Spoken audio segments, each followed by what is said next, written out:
Guys, here's the reality.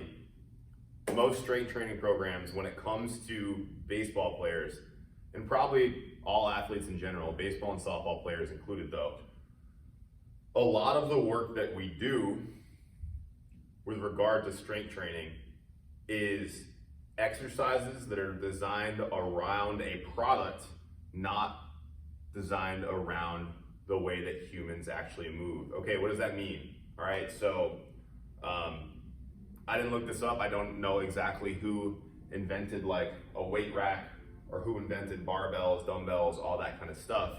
But let's say I invented that. Okay, so let's say it's like 1940 or whatever, and I want to make people stronger, so I invent a weight rack, a weight bench, dumbbells and barbells, right? What am I gonna do if I create that? I'm going to invent a bunch of exercises that utilize weight racks, dumbbells, all these kind of things, barbells, in order to sell more weight racks, dumbbells, barbells, and all the kind of amenities that go with the things that I invented, right? So I just create more and more exercises, and I'd be like, okay, well, that trains this thing, that trains this thing, and all of those things are centered around us buying things, right?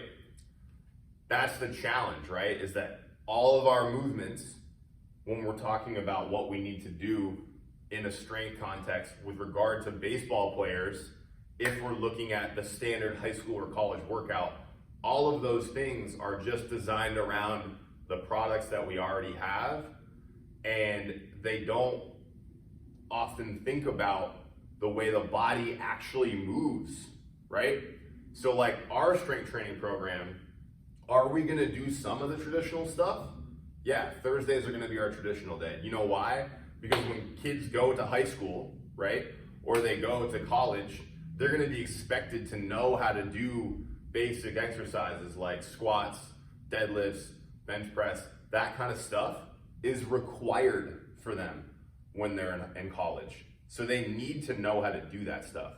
But that doesn't mean that that is the best way to train those people, in our opinion.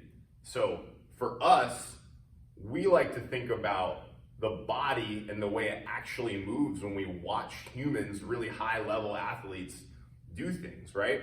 And what we notice is like a couple rules about the way that all humans move when they're functioning in a really high, like in a really good manner, right? So I'll just talk about throwing and I'll talk about running, and you'll kind of see some of the comparisons, right? So when humans run, okay, they're always rotating their trunk in the direction of their lead leg, like this, okay? Their right arm is always matched up with their left leg, okay? This is not news to us. We've known, I'm saying this and you probably know this already. And then when I go into my next movement, my trunk's gonna rotate the other way, and it's always gonna rotate towards my leading leg, like I said. My leading arm is gonna pull, and my trailing arm is gonna press. So that's my next movement right there. And then that, right? And you'll see some of that same stuff when I throw, right? So if I throw, here I go, I get into my movement, right? My hips rotate, I rotate towards my leading leg like that. And you'll see right here, I didn't mention this one when I was doing the running one, but my feet are now underneath my hips when I'm throwing. And when I'm running, it's the same thing. So if you see like, someone's like, okay, looks like that pitcher's stepping out and they're stepping here, the feet aren't under the hips, thus we can't use our glutes properly and we can't deliver the ball the way we want to. If you see someone running like this all over the place, same story, right? Like the feet aren't under the hips, we can't use the glutes properly, and that isn't gonna allow us to do what we want to do. So like when we think about like all these exercises that usually happen, like in a normal strength context, a lot of them don't fit the rules in which the way we see like humans move, like almost always. So when we're thinking about like what we want to do, how do we make it closer to the way that humans run, throw, and swing like a baseball bat or a softball bat? So we have this cable machine, which I think is really cool. And we have these bars, okay? So this bar is going to help us learn how to use both sides of our body at the same time, because every single time, as I talked about earlier, when I throw or when I run, my leading arm is always gonna pull, my trailing arm is always gonna press, and there's gonna be a rotation in the middle. So when you notice, like, some of the exercises that I'm gonna show in just a second are gonna follow that same kind of pattern. Okay, so let's do a simple one first, and then I'll do a couple more.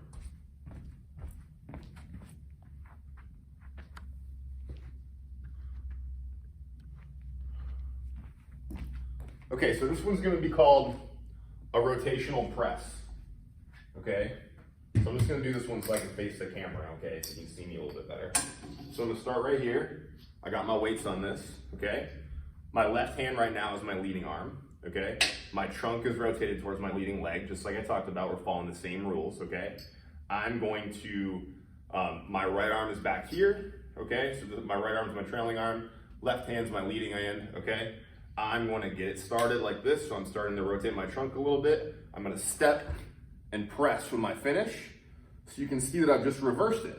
So now I did my gait mechanics like I'm walking, so I'm using my glute while I make this movement on my right side to pull me forward, push, pull, step and press, okay? So not only am I working my glutes, not only am I rotating my trunk, but I'm also learning how to pull with my leading arm and press with my trailing arm. So like, we're killing like 5 birds with 1 stone here. Whereas in order to get this in a traditional strength context, okay, I would need to do a push exercise. So let's say bench pressing, boom. So I bench with 2 arms at the same time. Maybe not the way humans usually move, but that would be how I get the press. And then I do a row, that's how I get the pull in, right? If I wanted to do the rotational piece, maybe I do a pull-off press or something like that, or a transverse twist or something of that nature, right? And then if I wanted to do something like while I'm walking, then like maybe I'd hook myself up to this and I'd do like sled work or something like that with something around my pelvis. So I just listed like 5 or 6 exercises right there that we just tackled with 1 exercise here. So like the same thing can be said about like throwing, right? So like everyone's like, throwers are overhead athletes. Yeah, like they definitely are. And they'll use like Olympic lifting as the way to like tackle that stuff. But the problem is like the way that we move in Olympic lifting doesn't match anything that we do in a normal throwing context. Whereas we have exercises that tackle this. So I'm gonna show you one right now. We call this big fish. Because when you do it right, it kind of looks like you have a fish on your line. Okay, I'm just gonna turn the camera a little bit so you can see a little bit better.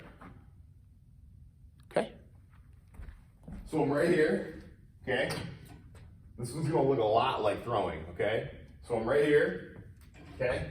See how I kind of look like I'm at the end of my throw right now, okay? I'm gonna pull this in, okay? Pull it into my body. I'm gonna flip it up like that, step it back, and I'm either gonna get into external rotation like this, like I'm getting ready to deliver the pitch, or I'm gonna reach this up as high as I possibly can so I can feel that pec on my right side stretching and get the whole motion. So I can do it in parts like I just did, or I can do it more speed, like that, all the way up. You can see, like right now, I look like I'm gonna deliver a pitch. So I'm learning how to rotate my trunk while keeping my pelvis square. I'm learning how to stretch my frontal line. When I say my frontal line, I mean like the front of my body like this. So I'm getting to this position. Okay, so I'm learning how to create potential energy in my throw, and then I can do the flip of it too. So I can just spin it around like this, bring this up higher. So this would be, these are called bar slams. This would be like the inverse exercise of what we just did. So now, instead of getting myself where I'm pulling back, I'm starting where I finished my last exercise. So I'm right here. Okay, now I'm gonna step and finish my throw and then come on back. And then come on back. You can see I can get both the potential energy phase of my throw when I'm going up like that, And I can get the kinetic energy phase of my throw when I'm doing a bar slam, slamming it down. So I'm able to tackle the things that actually match the way throwers move. I'm not gonna list all the exercises that we'd have to do in order to tackle that, but it's a lot, right? So like right there, the first exercise, we killed 5 birds with the same stone. We probably killed even more with this one. And the main thing that people like mess up in the training context with regard to throwers is that like, there isn't enough exercises where they're having to get into thoracic extension with like load on them, right? Most of the time when we're doing things, we're gonna be more kind of rolled in kind of state, okay? Whereas when we rotate, our chest should be proud, so that way our thoracic spine is open and can rotate really, really well. So if our exercises in a training context don't do that for us, they become difficult. So what we're gonna be doing up here is different. It's meant to be different. It's designed to be different. And we think that instead of like having strength training, having like an injury rate, right? Like anytime that you're doing strength training, you have to like manage how much load you put on, all that kind of stuff. We're still gonna do that, of course. But we think that in our training, that it's gonna have like an inverse injury rate. So it's gonna be a situation where athletes are moving their body in such a way where it helps prevent them from getting injured. And we just don't think that that's something that's happening in the baseball and softball industry as much as it needs to. So that's what we're doing.